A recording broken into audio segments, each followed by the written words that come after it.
Hi, thank you for joining me again for another video. My name is Stacey J. This is Pop of Genius on Politics.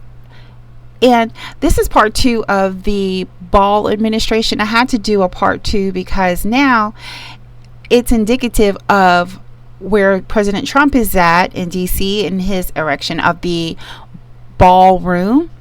And you have to go watch part 1 of Baal administration, where I give you much detail on how President Trump is Jewish, and he studied also Kabbalah back in 2002 2003, where he wrote that in his own autobiography. And Kabbalah is a esoteric, very deep into magic and mysticism form of Judaism created by these two rabbis. And let me make sure I point out that both of them have the names of Baal in their names, Baal.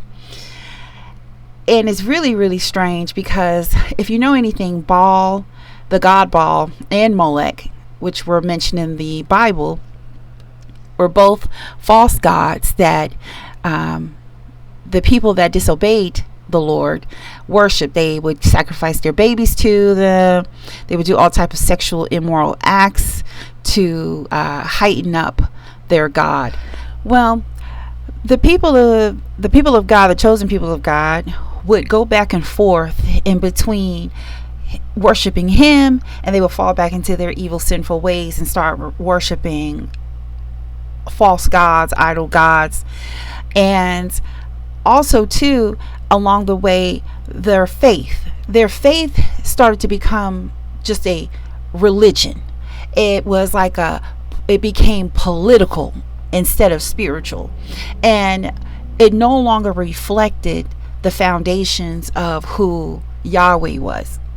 And in fact, the Jewish faith, when Jesus came on to earth, by that time it became actually split into like two political parties. You had the Pharisees and you had the Sadducees, and they had different paths of what they believed in as far as Judaism was concerned. One group believed in there were angels and spiritual awakening, and then the other one didn't believe in that. They didn't even believe in a heaven. But the main thing was, it no longer reflected who Yahweh was. They became independent. They became haughty, stiff-necked people is what he referred them to. And with that, they were still over the temple, the second temple that was erected. And God had found mercy and grace, sending them back to their land out of the hands of Babylonian bondage, and they still fell back into their old ways. And this temple became an archetype of what heaven is supposed to look like, and it was a house of prayer is what the Lord referred it to. But he no longer recognized even the holiness of his house of prayer.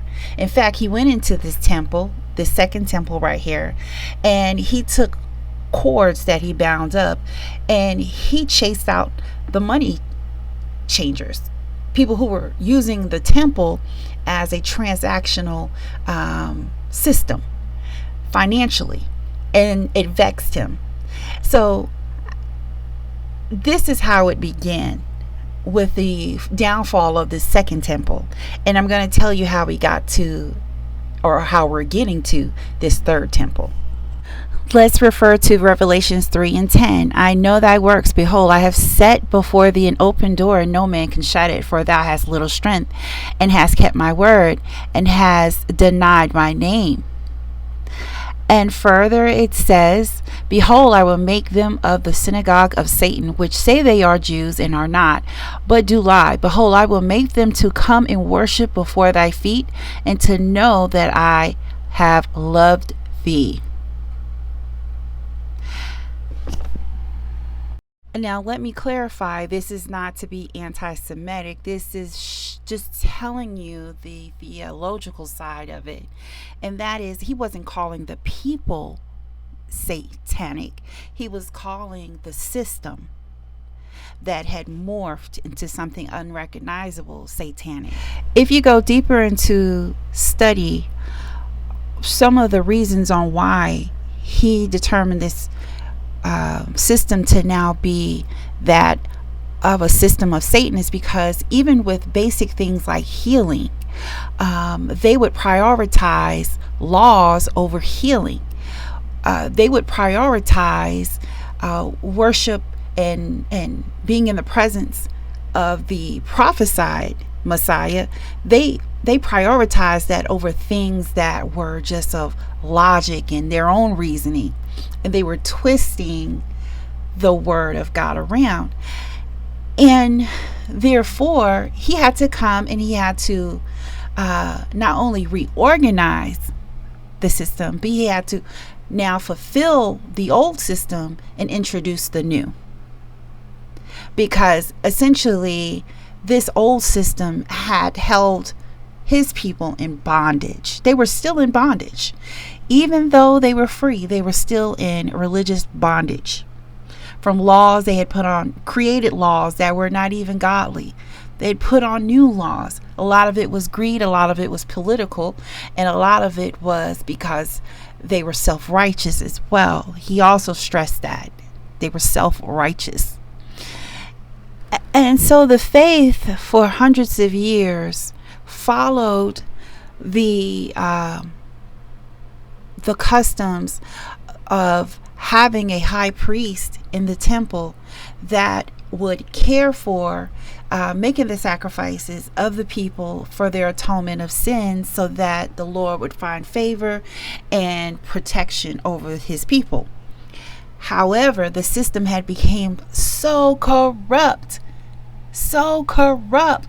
that he had to step down out of time into our present time to become the high priest in our realm and to make the ultimate sacrifice. And to be able to do that, he had to do the unbelievable, unthinkable, and that is die. To die. Now that's the faith, and those are the things that we believe and have been theologically proven. And so to destroy a system, you have to take on the system. And taking on the system, it would allow him to rid of this corruption. And in that, there's these very sacred scriptures. In John 2:18-20, it says, Then he answered the Jews and said unto him, What sign showest thou unto us, seeing that thou doest these things? And Jesus answered and said unto them, Destroy this temple, and in 3 days I will raise it up. Then said the Jews, and it took 46 years to erect this temple, and you will do it in 3 days? That was unbelievable, but they were seeing it through the physical sense, a literal sense. They were not seeing it through spiritual eyes. He wasn't concerned about things that were made with hands, things that were that could easily be destroyed. He was talking about eternity, eternal things. And so it happened. When he was crucified, the word it explicitly states that during the last hour of the crucifixion, when he committed his soul spiritually back to God on the cross, that they witnessed that there was an actual literal splitting of something called the veil, which was like a material veil that was anointed and ordained by God, that was a partition between how far people can go, and it gave a partition between the people and the high priest. And the high priest was able to take the sacrificial animals and to present them to God for atonement. So it was the holiest of places that mankind could not pass over unless they were ordained priests. And it literally tore in half. And this began the reconstruction of the new way to what we consider salvation, that's available to everyone, not just to a particular group, not to just a chosen group. It is now available to everyone.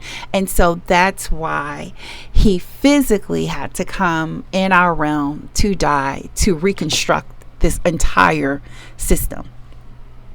However, it is amazing on how it even went further. And years later, around 70 AD, the Romans finally demolished the Second Temple. And it was called a pillaging of the Second Temple. And that is what really forced the people of the Jewish faith to now leave from out of Rome occupied territories. And that's when they started to go off into other areas, like into Europe. Some went further into like Turkey. Some went to India. Some people went into other places, Gaul.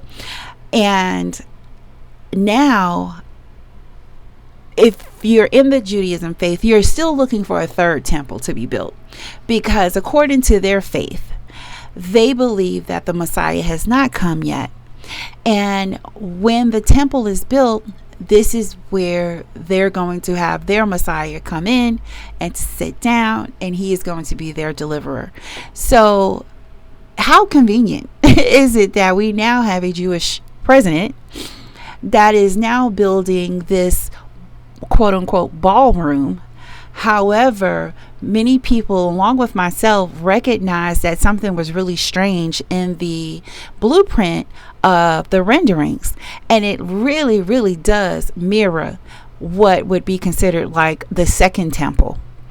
And I just want you to look at some of these videos and hear some of the information of people who also share that same sentiment, and some of the proof that they have that really gives a lot of credence to this theory that this is not just a ballroom, but it's like a Baal room.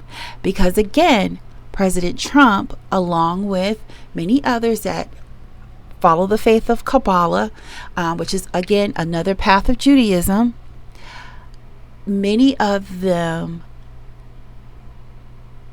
are under this faith, and it mirrors a lot of the worship of Baal. Because again, the faith that was in existence when Jesus came into our realm and he challenged the synagogue, it had been completely diluted with different faiths, different practices, money, and it was just a satanic system. But I want to add something to this before we proceed on to some of these videos that I want you to see, and that is, I think this is all a scheme, that they're having Trump to build like an archetype of the third temple. I'm not saying that this is going to be the real temple, but this is an archetype of the temple. And for the longest time, and again, I could be wrong, but I have a 3-part series on his son-in-law, Jared Kushner. A lot of people are saying that, oh, it's Trump that's their Messiah, he's the Antichrist. I don't think he's either or. His health is not very well. You can see it in his ankles. You can see that he may even had like a slight stroke. They're covering up a lot about his health. I'm not saying that he's not he doesn't have fair health, but I don't think he has a really, really great health. I do believe that Jared Kushner is all behind the scenes, and he is an actual person that's been in contact with Netanyahu since he was a small boy. He has grown up in his faith. He is a part of that possible Judah line that their Messiah would come through. And Messiah, in their sense, is not someone that was like Jesus. He doesn't have to have supernatural powers. He doesn't have to have all of these other things that Jesus Christ had. However, there are certain things that Jared Kushner does qualify for as a Messiah. And I think that this is all being set up for him to be the one that goes into that actual temple in Israel. And he's going to be the one that appears as Messiah, and then the Antichrist will come. But all of this is like an archetype, what they're doing in Washington, and it's very demonic. It is. I'm not saying that these people are bad. I'm just saying that this system is very demonic. And especially with what we know of Jeffrey Epstein and his temple that he had on his island, and the way that he had these dirty mattresses in the temple. He had this wall from ceiling to floor of shelves that looked like it could have had deities on it. It definitely wasn't for books, because there were no books found in that little temple. And on that temple, it had owls, golden owls. If you know anything about owls, that's also a part of like idol worship. And the other significant items that I have to mention is the fact that Trump has a replica of the Ark of the Covenant in his residence at Mar-a-Lago. Strange. Second is the fact that they had a coin commemorated a few years ago with Trump and King Cyrus, their heads side by side. And if you know anything about the Babylonian King Cyrus was the king that allowed the Israelites to go back to their home country and to rebuild their temple. That was the second temple that was rebuilt after their bondage of many years in Babylon. I think it was 70 years they were in bondage in Babylon, and they came back, and he was able to also help to fund much of the building of that temple. And so this is another clue for me that, yeah, this is an archetype of that temple, because they have already commemorated a coin saying that he was going to be the one that helped to build the temple. But I also think that he's going to help construct that temple in Israel through military force and also through the funding of American taxpayers' dollars. Why? Because we already, as taxpayers, commit to them $3.8 billion per year. So why is that so far-fetched? Why is that so far-fetched? And also, too, just like he easily got donors to invest in this ballroom, he can easily get donors and also funding from tax dollars to fund their third temple. And I really see this happening. It's strange, but it's not too far-fetched. I predict that America, in I don't know how, what time, what space, what period, but I do see America turning into a Jewish state. And it's already happening even with the evangelicals in the Christian faith. They're already being supported financially by a particular Israeli organization to help educate evangelical pastors on this so-called Judeo-Christian intersection, to teach Americans about on how to be on how not to be anti-Semitic. And you have our lawmakers and these pastors, that they are basically bridging this new faith based off of a misconception of something in the Bible, where the Bible says that you bless those, if you bless Israel, God will bless you. But and that wherever Jacob went, God was going to bless Jacob, not necessarily a land or a particular people. He was going to bless Jacob, whose name became Israel because of his obedience to God.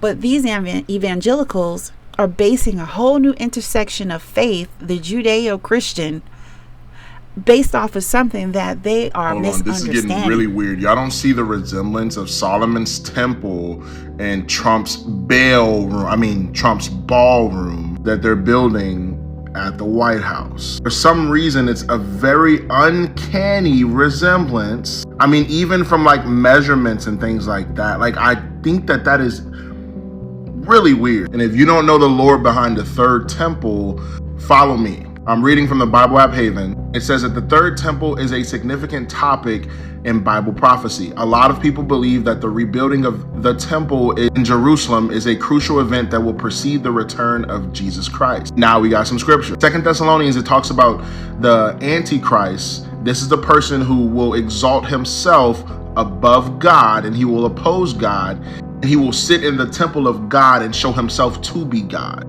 So understand that there has to be a temple in order for the Antichrist to go into the temple and proclaim himself to be God. This is talking about the son of perdition, the man of sin. So now I'm starting to wonder, is this Baal room that strikingly resembles, because we think it's going to be built in Jerusalem, but what if a wool is being pulled over our heads? And we know how like even Trump said we have technology that can like change times and like things like that. And so that's one thing I'm looking at. But also it says that Satan will look to change the times in the events and things like that. So have we been bamboozled with history, right? Is history a big lie? Is certain lands really what they are supposed to be? Are biblical lands different than the lands that we've named today? And so is he building this ballroom that is actually going to be a Baal, like the Canaanite god Baal, who they used to sacrifice their kids to? This is getting a little crazy, I'm not gonna lie. Go ahead. Thank you, Carolyn. I've got two Hi, quick Jake, questions. and then we'll go to you. Thank you. Okay. You're welcome. Two quick questions. Back to the ballroom. It is a very spectacular ballroom, according Thank to the you. renderings. And if it's half as nice as the one in Mar-a-Lago, then future presidents are really going to appreciate it. They will. Thank you, Jake. First of all, is there like an official name? Like, are we calling it the Trump ballroom, or does the president have a vision for what the name for the ballroom is going to be? There will be an official name. I will let the president announce that once he firmly decides on it. My second question is, looking at these renderings, and it kind of got me thinking, he's likely going to go down as the greatest builder of this era, and you've been in on a lot of those meetings with him. To your knowledge, has the subject of rebuilding the Holy Temple in Jerusalem come up? It has not. No. It has not. There are American Christians working very hard, raising a lot of money to build a third temple in Jerusalem on the Temple Mount. What do you think of that? I think that human beings that try to instigate bringing on what Revelation talks about and what Daniel talked about, they go out purposefully to instigate it, really hits me in a wrong way. Because they're not God. They don't get to decide. They're not God. They don't get to decide what happens. So I find it strange that human beings think that they can usurp God's planning and his authority and his timeline. That's how it appears to me anyway. So when people say we're going to bring about the end of history, the end of time by doing this, We're going to force Jesus to come back when we want him to come back. You're not on board with that. No, I'm not. Israel is no longer hiding the fact that they are trying to build the third temple so they can summon what they call as the Messiah. In Christianity, this is called the Antichrist, and in Islam, we call it the Dajjal. So they have been raising flags all over the place with a temple on it. There's a little bit more to this. And on top of it, they also put up a painting with the word soon on it written in Hebrew. Now, this comes immediately after a bunch of photos and videos just surfaced of the red heifer ritual. There's a rancher in Texas. I'm sure you guys have been aware that he's been trying to breed the red heifer for quite some time. The dude claims to be a Christian, but wants to summon the Antichrist. This is bizarre. Real Christians don't want this. Now, what has to happen next is Al-Aqsa Mosque has to fall. This is the location where they need to build the third temple. You guys have to be aware, the photos they show you of the Al-Aqsa Mosque isn't real. They are showing you Dome of the Rock. Dome of the Rock is the one with the gold shiny top on it. Al-Aqsa Mosque has a darker color. It's not golden. There is tons of videos. I just watched one right now of a Jewish man pointing to Dome of the Rock, saying it is Al-Aqsa Mosque. This is propaganda. They don't want you to know. What their plan seems to be is they're going to demolish Al-Aqsa and then claim it's still standing by showing you photos of Dome of the Rock. They're planning on telling everybody that it's going to be still standing when it is, in fact, not. Well, the extremism on display in Israel is, as I said, the most lawless in the world today. Israel is the rogue state of the whole world. Israel flagrantly violates every limit. Israel goes to war where it wants to. It murders foreign leaders where and when it wants to. It acts with complete impunity and disdain. And Netanyahu thinks that he controls, and maybe he does, the U.S. government, so that whatever he does, he thinks he can get away with. So there's no doubt that there is a third temple movement that is part of this coalition. No doubt that there are people in this government who have absolutely no limit, who talk openly about, well, they've already said to make Gaza completely uninhabitable and unlivable. That is ethnic cleansing or genocide or a combination of the two. Well, such people do not have limits. Would this go well for Israel? No, this would be suicidal. But zealotry can be suicidal, and there's a lot of zealotry. Hey, Rabbi, what is the status of Jesus in the Jewish religion? In traditional Judaism, Jesus is seen as a Jewish figure of the Second Temple era, but is not recognized as the Messiah or the Son of God. Instead, Jewish teachings await a future Messiah, so Jesus doesn't hold a divine or central place in Jewish theology. Hey, Rabbi, why do you lie so much? You know, it's no wonder 1 John 2:22 says, "Who is a liar, but he that denieth that Jesus is the Christ? He is Antichrist that denieth the Father and the Son." When this rabbi is asked about what he believes about Jesus, instead of being honest with his audience, he skirts around the issue and tells us things that we already know, that they don't believe he's the Son of God, they don't believe he's the Messiah. But I'm going to tell you what he really believes, but refuses to say. Shabbat 104b implies that Jesus Christ is the bastard child of his earthly mother Mary, who according to them committed adultery with a Roman soldier by the name of Pantera. Sanhedrin 107b14 states that Jesus Christ was a sorcerer who learned sorcery in Alexandria and caused the Jews to commit idolatry. You have Sota 47:13 that states that Jesus Christ lusted after an innkeeper's wife and was rebuked by a rabbi for doing so. But probably one of the most blasphemous teachings in Judaism is the belief that Jesus Christ is currently in hell, burning in his own excrement. Yes, you heard right. Gittim 46-47 in the Talmud states that a man by the name of Onkelos, who wanted to convert to Judaism, invokes 3 evil spirits, one of which is Jesus. He asked Jesus, "What happens to the man who opposes the Jews?" You know, the way Jesus did. To which Jesus replies that he goes to hell to burn in his own excrement for all of eternity. It's no wonder Jesus said, "I know the blasphemy of them which say they are Jews and are not, but are of the synagogue of Satan."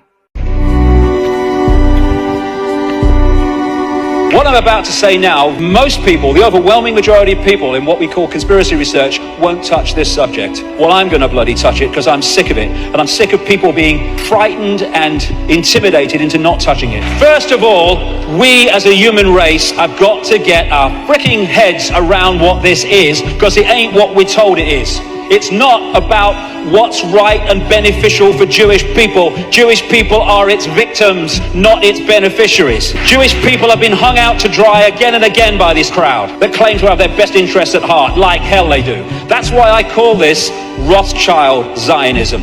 It was created by them, it is controlled by them to this minute, and it was created as a secret society within the web to massively contribute to the manipulation and control of our global society and individual countries, etc., etc. It's Rothschild Zionism. Anti-Zionism is not anti-Semitism, not that anti-Semitism means what we think it does. Zionism is not about Jewish people. Even in its play-out way or world, it is a political system, a political philosophy. At its core, it is a secret society putting its agents in places of power. One of the very few things that Joe Biden, Vice President of the United States, has ever said, which is true, is you don't have to be Jewish to be a Zionist.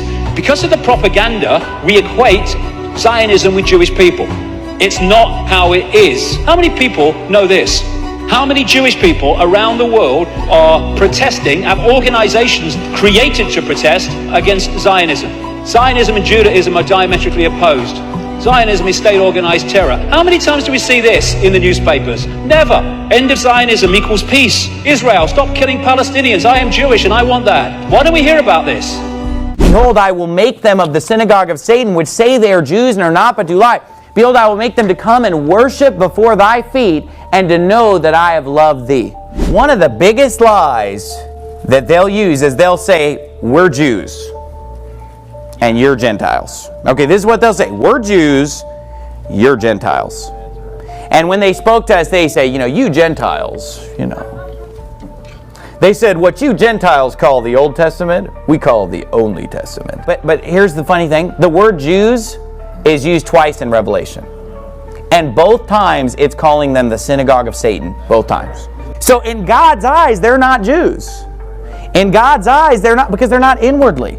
So he says they say they're Jews and are not, but do lie, but are the synagogue of Satan. And it's interesting what he says in Revelation 3:9, because he says, behold, I will make them of the synagogue of Satan, which say they are Jews and are not, but do lie.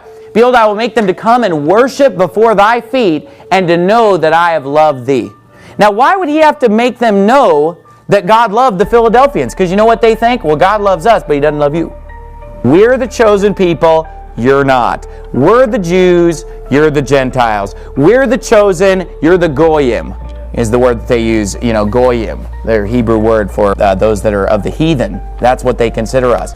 Baal is the anti-God. When the people of God turn from God, they turn to Baal. And Baal is literally the highest ranking demon in the unseen realm. He works directly for Satan himself. His name is referred to as master or lord or owner. When demons are named, he is almost always named first because he is of highest rank. The Baals are other demons that work under Baal. In addition, as you read Judges, you will hear the word Baal and then a place.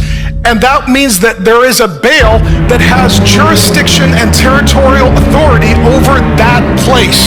These demons still exist today. So there is a Baal Seattle, there is a Baal San Francisco, there is a Baal Washington, D.C., there is a Baal London. This is why you can get new political leadership, but if you don't get new spiritual leadership, nothing changes in the culture. In fact, if you look, come to think of it, well, I gotta look at this myself.